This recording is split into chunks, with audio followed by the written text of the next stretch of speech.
I'm Joe Kane. I'm Dan Kane. I'm Sal Conca. And I'm Wayne Heckler. And this is the Imperfect Podcast. Don't forget to check us out at hecklerkane.com and everywhere on social media. To the bumper.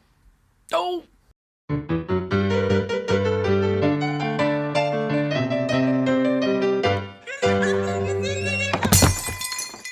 So guys, how cool is this? Today we have a really awesome guest, Michael Price. I know you probably have never heard his name before, but you've definitely seen his work.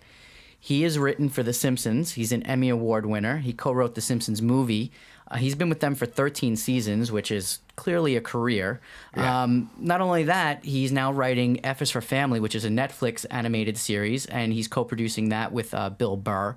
So that's really cool. And then for us Star Wars geeks, holy shit. This guy also wrote Lego Star Wars. Yeah, I mean, my son, I actually said to my son today, I was like, I'm going to be interviewing the guy later on tonight of who writes the Lego Star Wars. And he's like, oh my God. He's like, this is so awesome.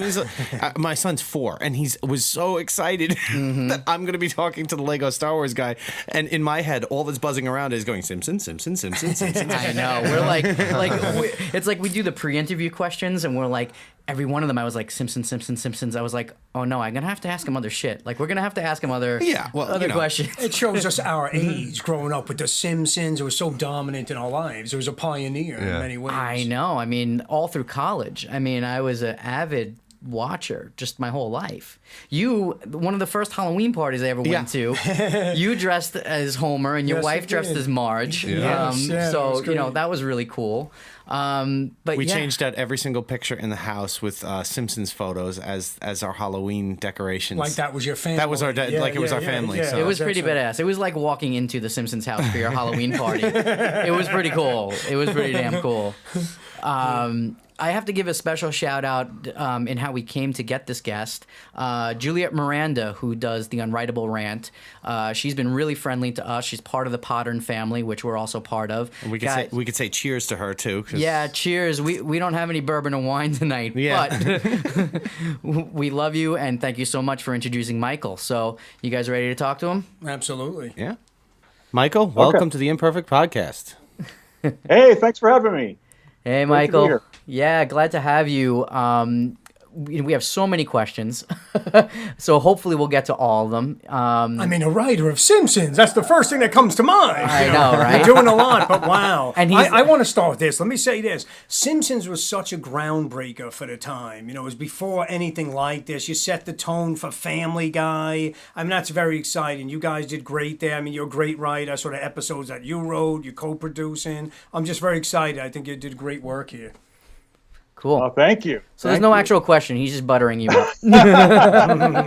Well, Michael, I think what we're trying to say is we're all actually big fans. As you can see sitting out in front here, this Homer has been actually in the shot in the background, hanging up behind my guitars back there, since the inception of the Imperfect Podcast. So it's been a part of our set here, and we just decided to bring it out and stick it out front. Center stage for you. Yeah. Just for you. I mean, without Homer, none of us would be here. Exactly. Well, let's dive into you a little bit. And, so yes, we know you write for The Simpsons and you've written a lot of cool stuff. You mentioned you're from Jersey. How long have you been writing, though, and what was life like before The Simpsons? Well, I've been writing professionally. I got my first job as a writer in 1993. So I'm going on like 24 years. I got my first professional job. But before The Simpsons, I grew up in central New Jersey, fairly big Irish Catholic family, 4 boys. I was a complete and total TV kid. Like all I did was watch TV. So, growing up in like the 70s, you guys are in New York. So all I did was watch like Channel 5, Channel 11, Channel 9, mostly Channel 5, Channel 11. Like Bugs Bunny, Bugs Bunny would be on every day at 3:00 when we get home from school. So I watched those religiously, then we switch over to Channel 11 for like Batman and DuckTales or stuff like that. Or is that... I'm a little past DuckTales. You're a little past that. Okay. A little past my time. But like all that stuff, and old movies and all those channels. Back in those days, would just play like old, like W.C. Fields movies and Marx Brothers movies and Abbott and Costello and like the Bowery Boys and all those things. And I just ate all that stuff up. I loved it. I didn't know anything about like how you went about doing it. I just thought it was great. I have this kind of a head for remembering little trivial things. So I got into like learning the names of actors and stuff like that. And I never thought it was going to lead anywhere. And then I went to college in New Jersey, and I went to graduate school for theater, and I knocked around doing a bunch of different things. And then I sort of discovered that I really enjoyed comedy, and I enjoyed doing like performing comedy. And I got involved with a sketch comedy, improv sketch comedy group in the city, in New York City, called Gotham City Improv. And that's where I first started like figuring out like, oh, okay, this is a thing that I could actually, kind of do. And long story short, that's where I sort of, the training there sort of teach you to sort of do improvisational kind of theater games, which develop your sort of sense of humor on stage, being spontaneous.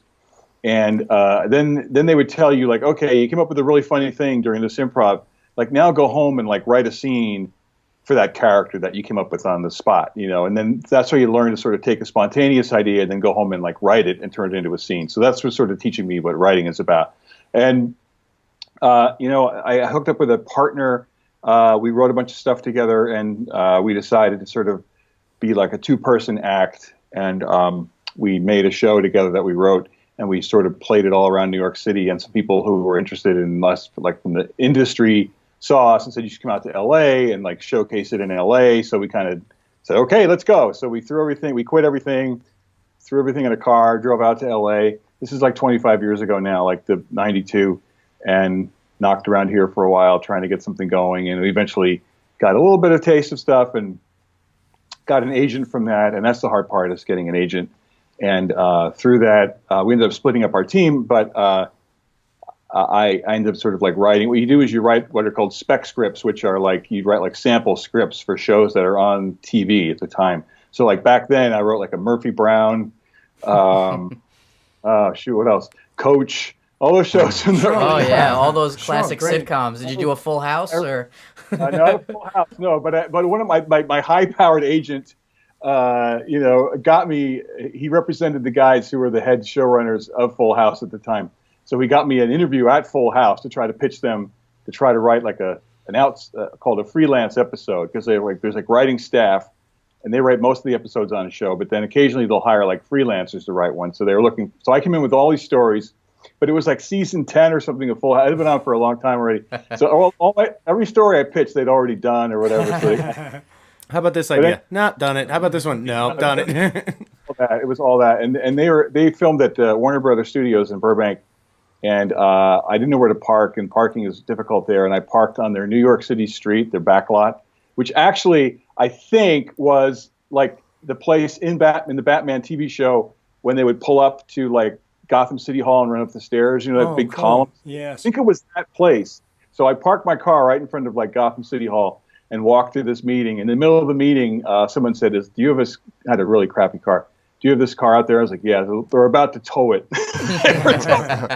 So that's how my meeting ended. But eventually, I did get some work, and my very first job was on this sketch comedy show that was called The News, NEWZ. It was like a low budget version of Saturday Night Live, kind of a Saturday Night Live knockoff. But it was my first job, and it led to watch. I can't help noticing that he has made like 5 Batman comments. Are you a Batman fan? I see the Joker back there behind you. Yeah. I love old Batman, Adam West Batman. Sure. Like that came on when I was a kid, So like I was so into that show.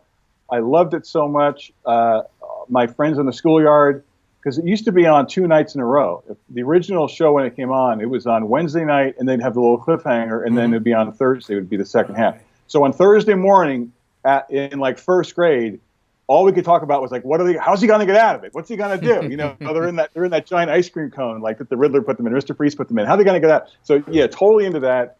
I never read the comic books. I enjoy going to see the new movies. The new ones, the Ben Affleck ones, I'm not too crazy about, like Batman versus Superman. I don't like the kind of dark Zack Snyder version of Superman and Batman. But the Adam West Batman, the greatest thing ever. You're into the classics. You like the Three Stooges. You like Adam West. You know. I remember those days so clearly in school. Same exact experience with that. I was waiting there. Yeah. And it's great. And it's funny that you're from Jersey, so you do know the same channels, like you were saying. So we really connect here with the same exact shows at the same time. Right. There wasn't that much to offer. There was no cable. That's all. You had a few choices. So it's great. I love the same influence you had. The greatest thing ever they had was that thing called TV Picks. Do you remember that? Yes. Is that the game show with picks? Picks. Yes. Picks. It was in the early 80s, late 70s, and it was this like really rudimentary video game where a kid would call in, or they'd call you, like you'd send in a postcard with your phone number, and they'd call you from Channel 11, and you'd play this game called TV Picks. And like a thing would go across the screen like a little thing, and you'd say Picks. And it would make the thing shoot, right? And if you got three of them, then you won a prize. And then until some kid realized, like, that every kid who plays a video game now realizes that if you just hit the button 1,000 times, like, it'll get it. So the first kid who did it, he just went like picks, and he won. That was basically the end of the game. But, that's great. funny. I remember that's so great. Yeah, that's good. Yeah, it was great. Interactive television. It was before its time. I didn't go outside or play. I didn't go out and play. I didn't have a life. I just watched TV. So luckily it prepared me for a career, but I didn't realize at the time. It paid off, most certainly. That's funny. So you're out there, you're writing for some shows like The News and getting some gigs. The Simpsons come calling, or do you call this? How do you get that gig? What's the meeting like? How does that happen? Well, this is a story that I tell a lot, but because it's sort of like the story of well, I'll tell you, because a lot of people ask, like, how do you get started? Like, what do you do? Mm-hmm. And I always say, like, just try anything, take any opportunity. You never know where it's going to land. So I've been knocking around. I got some work here and there, and I finally got on my very first sitcom. Was the show that was on 20 years ago now. It was on the old UPN channel, which was, I think, was Channel 9 in New York, and it was called Homeboys in Outer Space, and it was about these two guys in space. It was really dumb. It was really funny. It was really silly, and it only lasted one season. And it's still kind of like a joke, like a punchline, in like TV circles. But working on that show were a lot of great writers, and working on that show as consultants, meaning they only worked 2 days a week, were Al Jean and Mike Reese, who had been on The Simpsons, were the showrunners of The Simpsons for a couple of years, then created The Critic. And then after The Critic went off and had like an overall deal at Disney where they were creating shows. And I got to know them there.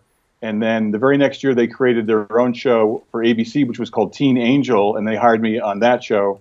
And then after that, they worked on another show they worked on them with. And I got to know them through that. And eventually they went back to The Simpsons, where Al Jean went back and became like the head showrunner of The Simpsons again. So he already knew me, and we'd worked together. So like 5 years or so, or 4 years after Homeboys in Outer Space, we worked together a couple of times. I was on this whole other show that was about to get canceled. And he called me out of the blue and just say, like, I'm back at The Simpsons. We have an opening. Are you available? Would you like to be on The Simpsons? So I was like, yes, definitely. The show's about to get canceled. He goes, well, let me know if it does.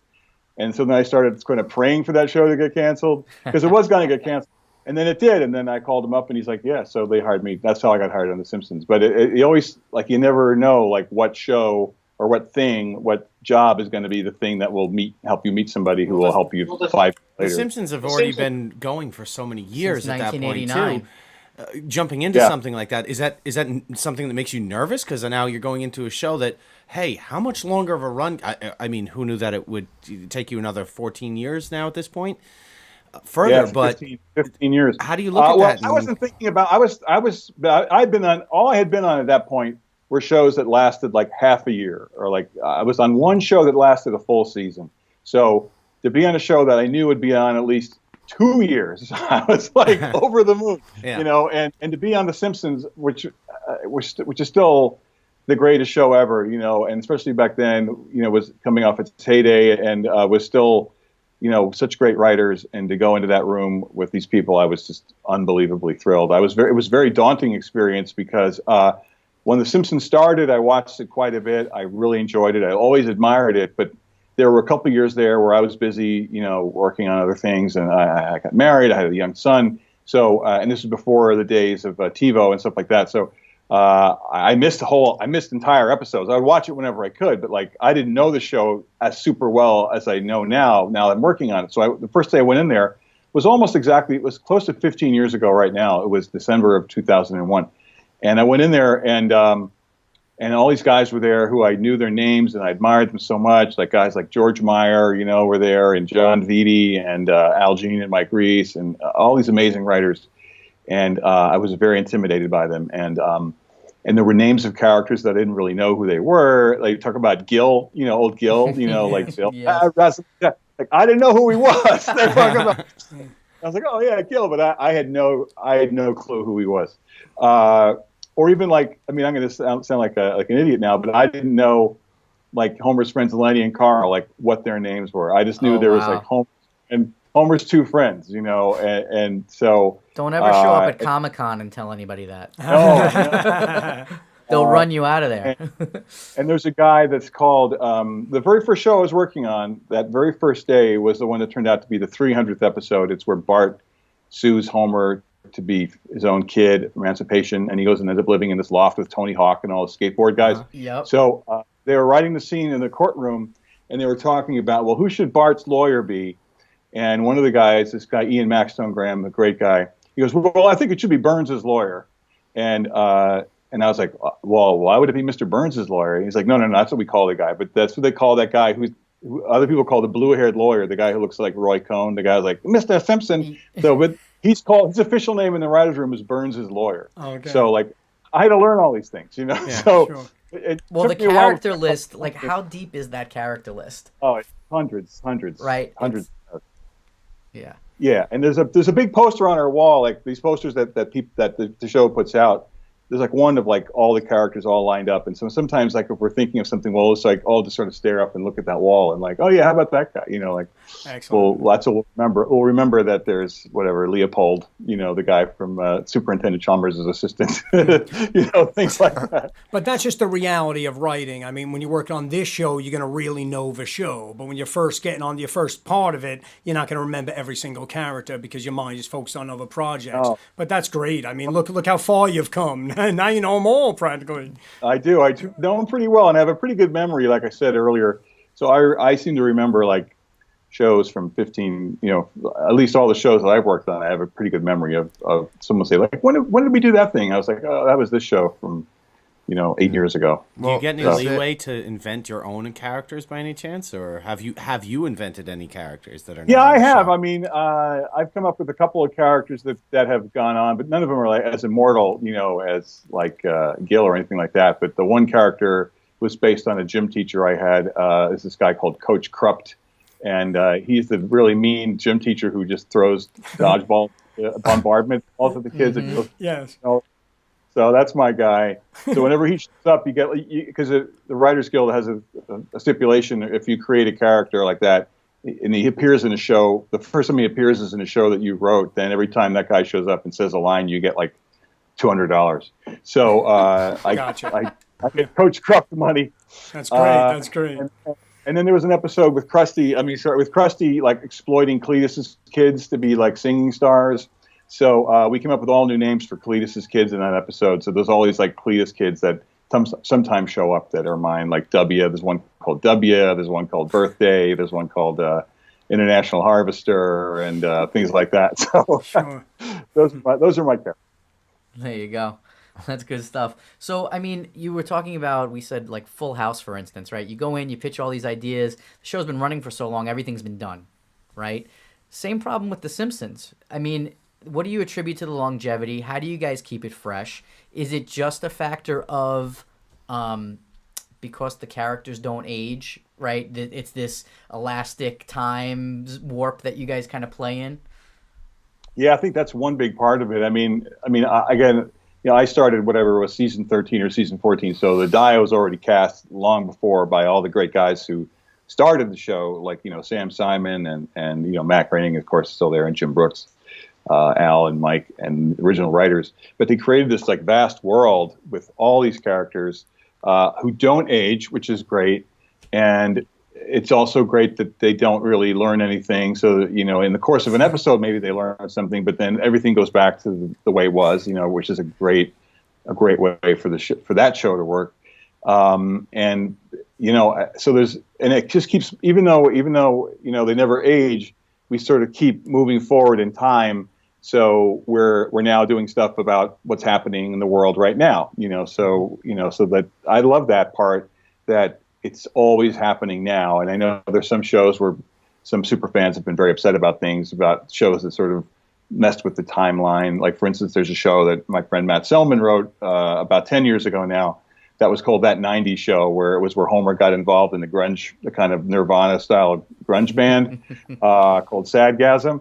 And it was all 90s, because it was positing that at that time, when that show was written, was like 2006 or 2007, Bart was born in 1996. So then Homer and Marge were young and in their early 20s in 1991. So in that version of the show, that took place in the 1990s, where in the earlier episodes, they were high school in the 1970s. So I just love that it keeps always going forward, and we're always sort of reflecting what's going on in the world right now. So there's always new stuff to find, new stories from that. On a personal note, what's your favorite Simpsons character to write for?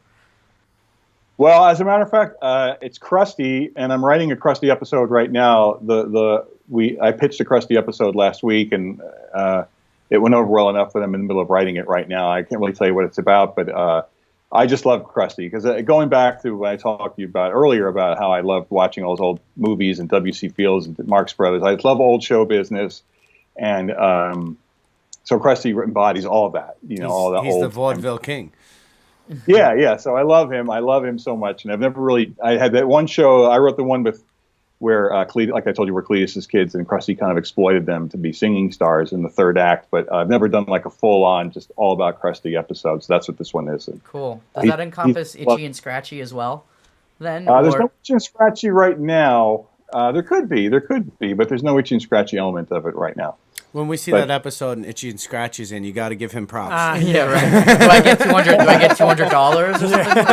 Yeah, you have to talk to the Screenwriters Guild. Yeah. but they didn't invent the character. You guys did. So that doesn't work. Yeah. But I love Itchy and Scratchy. My favorite episode of all time is the one with Poochie, Itchy, Scratchy, and Poochie. That is my favorite. Yeah, I just saw that the other day. I was watching, because FXX runs Simpsons like 24/7 now. And I just finished the marathon. Yeah. Yeah, it's awesome. It's so great. I don't know if you guys catch it at all on FX, but it's like just runs all the time. I didn't happen to, but yeah. In case you didn't know, FXX runs like Simpsons forever. So Michael, what projects are you working on now besides Simpsons, other than the Simpsons? Well, Simpsons, and then I have a show on Netflix called F is for Family that I co-created with the great Bill Burr, the most amazing stand-up comedian in the world. And the greatest guy ever. And our first season is on Netflix right now. It came out about a year ago, but it just lives on Netflix. You can watch it anytime. And we are in the middle of making the second season right now, 10-episode second season that will be coming out sometime next year. So The Simpsons has very, very nicely let me sort of take like a hiatus or kind of a sabbatical away from The Simpsons for a little while to work on this show. And now I'm back at The Simpsons while the second season of F is for Family is being produced and being animated and like that. So that'll be coming on. That'll be coming out like I said, like around springtime of next year. How do they drop that? They drop that all in one big lump sum when it comes out, right? Netflix, yeah. So that's 10 episodes. It'll all come out at once, and then you can watch them all at once if you like. Sure, because these days everyone binge watches. Yeah, that's how it is. It's very different than it used to be, right? We'd have to wait a whole week. I know. Well, unless it was Batman. I'm not sure. I mean, I like both things. I mean, the Netflix way of writing shows was interesting, and it was completely different from Simpsons. Even though it's an animated show, it's about a family. It's set in the 1970s, but that was a show where Netflix encouraged us to do their binge model of storytelling, which is that like one episode kind of leads into the next with kind of a cliffhanger, where they want you to sort of say, let's watch the next one, let's watch the next one, let's watch the next one. So that's been fun to do, a really interesting way of writing that I hadn't done before. Well, you do a lot of episodical writing with the Simpsons now. This is a different completely different, but really fun in that way. And that's the kind of stuff that I like to watch. Like I watch a lot of comedy, but I mostly watch like serialized dramas like Westworld, which just ended, and I was crazy really show. But there's something to do. There's something cool about. I think the binge model is great because another show we just watched, my wife and I just watched, is this one about Queen Elizabeth called The Crown that's on Netflix. That was really good. And we kind of binged through that in a couple of days. But Westworld was the kind of show where like you had to wait each week for it to come out, and like so that anticipation of like when's it going to come out, I think is very exciting. And you know, there's shows like that, the kind of shows that I really like that are come out on like the regular networks. Like I was really into like Sopranos and Mad Men.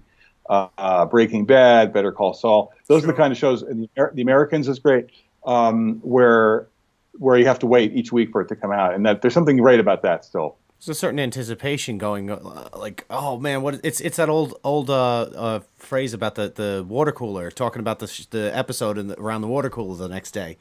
That's Yeah, exactly. There's a certain excitement behind that.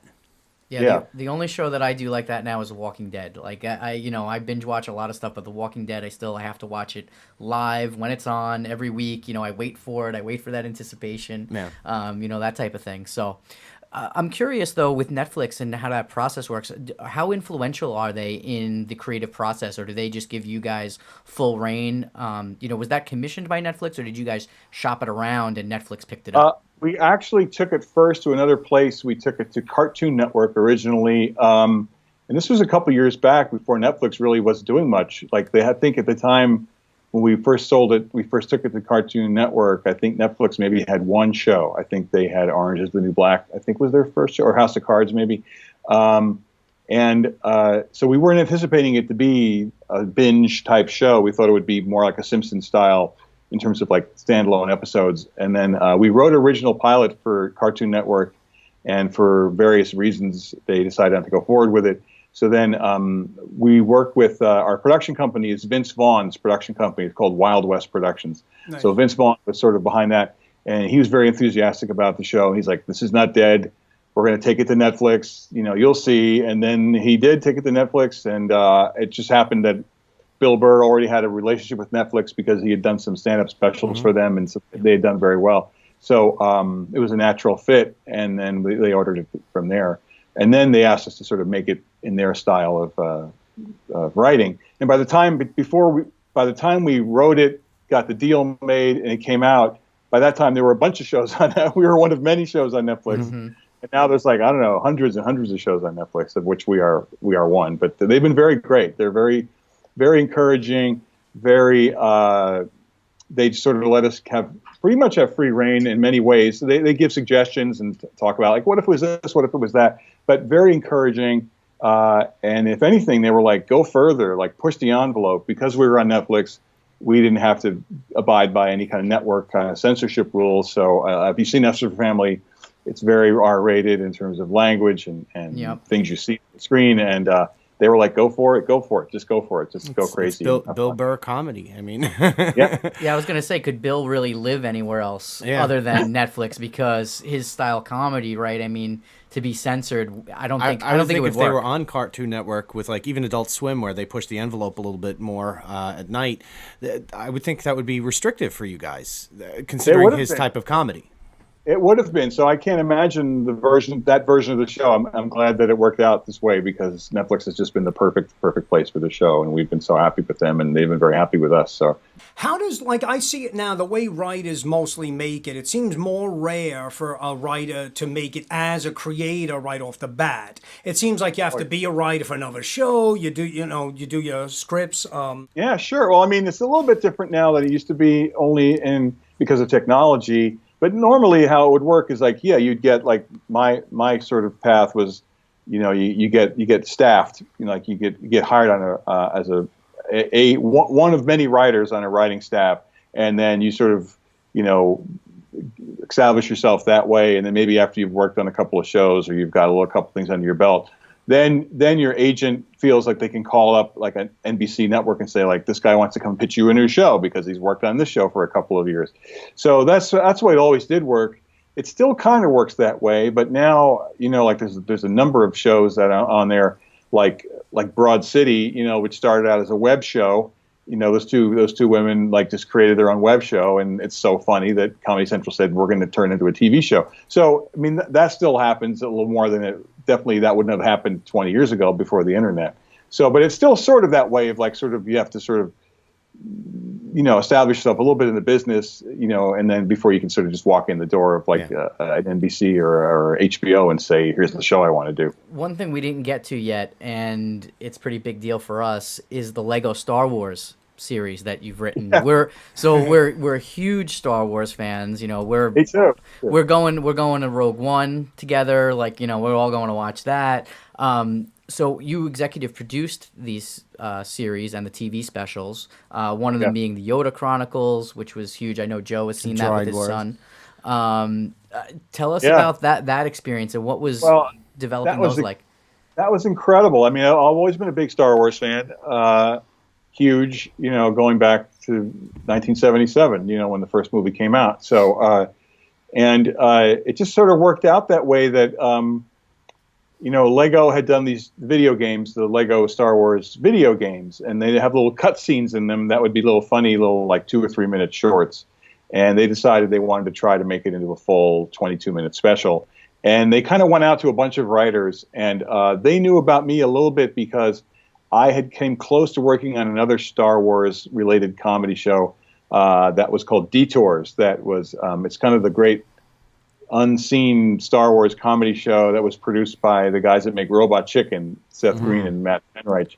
And that's a huge hell of a story for another day. But like they made this amazing show that is still sort of sitting on the shelf right now. After the sale between Lucas and Disney, they decided to sort of like hold that show off. So, but anyway, I met with those guys about that, but I couldn't end up doing it. But they knew me, they knew my work, so they recommended me to the Lego people, and they asked a bunch of writers to write in ideas for what would be a funny Lego Star Wars special. Just come up with any idea. And so it was kind of blind. I didn't know who I was competing against, but I came up with this idea that turned out to be the very first one, which was called the Padawan Menace, which was about a bunch of kids on a field trip who, during the Clone Wars times, the prequel times, go on a field trip to the Senate and get embroiled in this adventure with Yoda and the Emperor and General Grievous and all these characters and Jabba the Hutt and all that stuff. And so they liked that, and they hired me to write that story. So I wrote that one, which became the first special, and they decided they wanted to do a second one, and they asked me to do a second one, and that second one was called The Empire Strikes Out. And so that one I decided to sort of make it more in like Luke Skywalker time, so that was really fun. And then they decided they wanted to do a series of like 3 or 4 in a row. So that was the first one was called the Yoda Chronicles, and there was one called the New Yoda Chronicles, and then there was one called Droid Tales, which was the last big series that I worked on. That was a 5-episode series. That was the most fun because that was our Lego version of all the 6 original movies, like sort of a retelling of the 6 original movies in Lego. So where do all those live? Where can people go see those now? I think the Droid Tales and the New Yoda Chronicles were produced for Disney XD, so they may still be able to see them on like the Disney XD app. I think they're probably available on iTunes. The last thing I did for them right now, I haven't worked on anything for them for a little while, but I did some stuff last year. It's these little shorts that were called The Resistance Rises that were kind of little mini kind of prequels to The Force Awakens. So those are out there too, I think. If you can find those probably on YouTube even, or on the Lego website, or on Disney XD. But those are really fun to do because I got to have a kind of a sneak peek at like the script of The Force Awakens because we were writing these shows in the dark because the movie didn't exist yet, but we had to write stuff based on it. So they let me come into an office at Disney Studios and sit in a closed room and read the screenplay. Probably sign away your life if you ever talked about it. Right? Yeah. So they were talking about like Raftars and things like that before nobody knew what they looked like or what they were, but we sort of had to go on faith, like, they're big, ugly, horrible, scary things. Okay, that's what the Raftars. Or like Maz Kanata, like nobody knew what she even looked like. Even at the time they were working on the film, they hadn't quite figured out what she was going to look like. So it was really interesting and fun to work on that. That's funny. I have a fun fact for everybody. I don't know, being that you're a comedy writer, I don't even know if the guys here have seen this before. There was a 1978 short film parody called Hardware Wars. Have you ever seen that, Michael? I have. Yeah. I mean, when you one of the first like Star Wars parodies, I think probably. It was Augie Ben Doggy and all the great characters that were in there, and I figured you must have known it because of the way you write and the snark and all that. Have you guys seen this? I haven't seen it. No. Well, we're gonna have to. Well, I'll tell you something. I'll tell you an interesting story. Is that like back in the late '90s, '99 or so, '99 2000, I was working at Disney on an animated show for them. Called Teacher's Pet, and these two young guys had been hired by Disney to develop some animated shows, and they were really young, they were really fresh and really funny, great guys, and they were really into Star Wars, and they brought in a VHS tape, which DVDs didn't even exist yet, I don't think, of the holiday special, the Star Wars holiday special, and the one with Life Day and everything, which is really terrible. But we laughed at that really hard. And they also brought in, there's one called Troopers, which was like a parody of Cops with stormtroopers. If you look for that on YouTube, you'll see that's like one of the first really great Star Wars parodies. And they were totally fun guys. They were like, oh, these guys are hilarious. They're great, and we got along pretty well. And then they were Phil Lord and Chris Miller, who are now directing the Han Solo movie, who did the Lego movie and everything like that. But even then, I knew them when they were whatever that was, 15, 16 years ago, but they were really even then they were completely into Star Wars. And so I've been very happy to see that they're now making the Han Solo movie. Nice. Congratulations again on renewing for season 2 of F is for Family. We know how hard it is to renew. I hope everybody listening to this episode goes and checks it out for sure. Thanks so much for your time today, Michael. This was a blast for us. It was a true look into our childhoods and getting to ask you a whole bunch of fun questions. So I hope you enjoyed it, and we'll talk to you soon. We wish you the best. My pleasure. Thanks so much. All right, take care. Thank you. Thanks. Bye, Michael. Bye.